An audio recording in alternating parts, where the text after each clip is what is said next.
Hello everyone, welcome back to my channel. આજે હું તમારા માટે ટીંડોળીના શાકની રેસિપી લઈને આવી છું। હાજી ફ્રેન્ડ્સ, આમ તો તમે અવારનવાર ઘરે ટીંડોળાના અલગ અલગ રીતે સંભારા બનાવીને ખાતા જશો, પણ આજે હું તમારા માટે ટીંડોળાનું શાક જે લગ્ન પ્રસંગમાં બનતું હોય એ લઈને આવી છું। એના માટે મેં અહીંયા 250 થી 300 ગ્રામ ટીંડોળા લઈ લીધા છે, જેને આવી રીતે રાઉન્ડમાં મેં કટ કરીને લઈ લીધા છે। ચાલો ફટાફટ શાકની શરૂઆત કરી દઈએ। શાક બનાવવા માટે મેં અહીંયા એક કઢાઈ મૂકી દીધી છે અને એની અંદર 5 થી 6 ચમચી જેટલું તેલ મૂકી દીધું છે।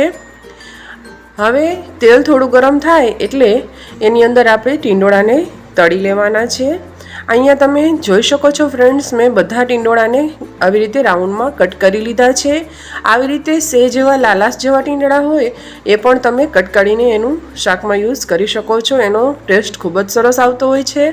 તેલ ગરમ થાય એટલે આ બધા ટીંડોળા છે મેં તેલની અંદર ઉમેરી દીધા છે। હવે મીડિયમ ટુ હાઈ ફ્લેમ રાખી અને આપણે આ ટીંડોળાને 2 થી 3 મિનિટ માટે ફ્રાય કરવાના છે। આવી રીતે અલગથી અગાઉથી તેલમાં ટીંડોળાને તળી લેવાથી એનો ટેસ્ટ છે એ શાકમાં ખૂબ જ સરસ આવતો હોય છે। ટીંડોળા આવી રીતે તળવાથી એ થોડા કૂક પણ થઈ જશે અને એનો ટેસ્ટ પણ ખૂબ જ સરસ લાગશે શાકમાં।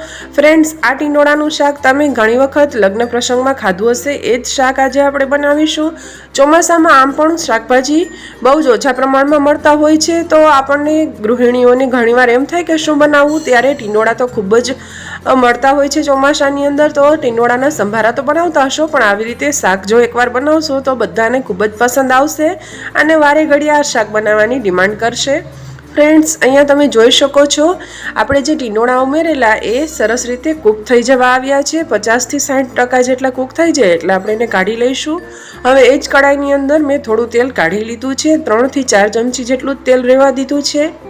તેલ ગરમ જ છે, એની અંદર આપણે અડધી ચમચી જેટલી રાઈ અને અડધી ચમચી જેટલી જીરું ઉમેરી દઈશું। હવે આપણે આ રાઈ અને જીરું છે એને કકડવા દઈશું।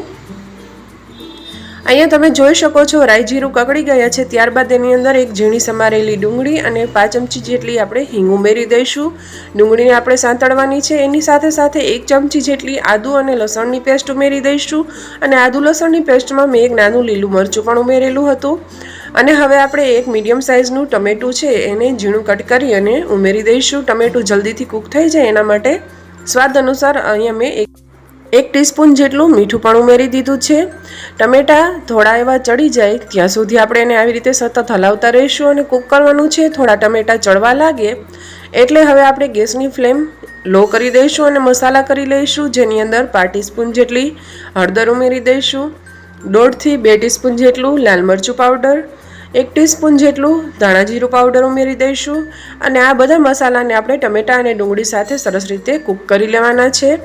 અહીંયા મસાલા બળે નહીં એનું ખાસ ધ્યાન રાખવાનું અને એના માટે અહીંયા આપણે 2 થી 3 ચમચી જેટલું પાણી ઉમેરી દઈશું, જેથી ટમેટા ડુંગળી છે એની સાથે મસાલા સરસ કૂક થઈ જાય અને તેલ છૂટું પડી જાય ત્યાં સુધી આપણે આ મસાલાને કૂક કરીશું। અહીંયા તમે જોઈ શકો છો ટમેટા એકદમ મેશી થઈ ગયા છે, ચડી ગયા છે અને મસાલો પણ કૂક થઈ ગયો છે। એની અંદર 3 ટીસ્પૂન જેટલો શેકેલા શિંગદાણાનો અધકચરો પાવડર અને 2 ટીસ્પૂન જેટલા અધકચરા વાટેલા તલ ઉમેરી દઈશું। હા ફ્રેન્ડ્સ, તલ અને શેકેલા શિંગદાણાનો ભૂકો આ બંનેનો ટેસ્ટ આ ટીંડોળાના શાકમાં ખૂબ જ સરસ લાગે છે। એનાથી ટીંડોળાના શાકમાં 4 ચાંદ લાગી જાય છે એવું પણ કહી શકો છો।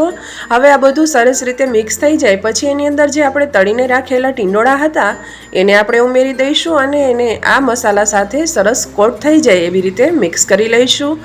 અહીંયા તમે જોઈ શકો છો મસાલો મિક્સ થઈ ગયો છે અને તેલ પણ સરસ છૂટું પડતું દેખાય છે। આપણે એની અંદર 5 ચમચી જેટલો ગરમ મસાલો ઉમેરી દઈશું, એને પણ શાકમાં સરસ રીતે મિક્સ કરી લઈશું।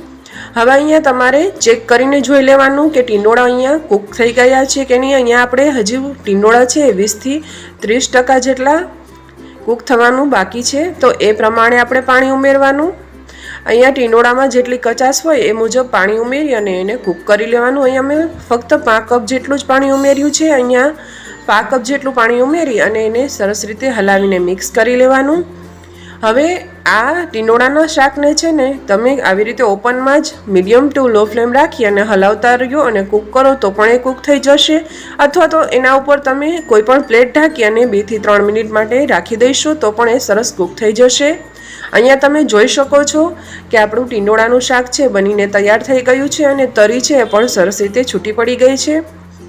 હવે ગેસની ફ્લેમ ઓફ કરી દઈશું અને ઝીણી સમારેલી કોથમીર ઉમેરી એને પણ સરસ રીતે મિક્સ કરી દઈશું. તો ફ્રેન્ડ્સ, જો તમે ક્યારેય ટીંડોળાનું શાક ન બનાવ્યું હોય તો એકવાર આ રીતે ટીંડોળાનું શાક બનાવીને જરૂરથી ટ્રાય કરજો. 2ની બદલે તમે 4 રોટલી ખાતા થઈ જશો, એવું સરસ સ્વાદિષ્ટ અને ચટાકેદાર શાક બને છે.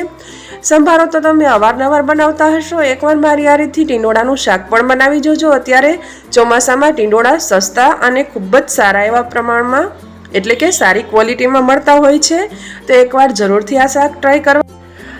ફ્રેન્ડ્સ, અહીંયા ગરમા ગરમ ટીંડોળાના શાકને મેં સર્વિંગ પ્લેટમાં કાઢી લીધું છે. અહીંયા તમે જોઈ શકો છો આપણે આ ટીંડોળાનું શાક છે એનો કલર અને દેખાવ ખૂબ જ સરસ આવી રહ્યો છે. જોતાં જ મોઢામાં પાણી આવી જાય એવું સરસ મજાનું આપણું આ ટીંડોળાનું શાક તૈયાર થઈ ગયું છે.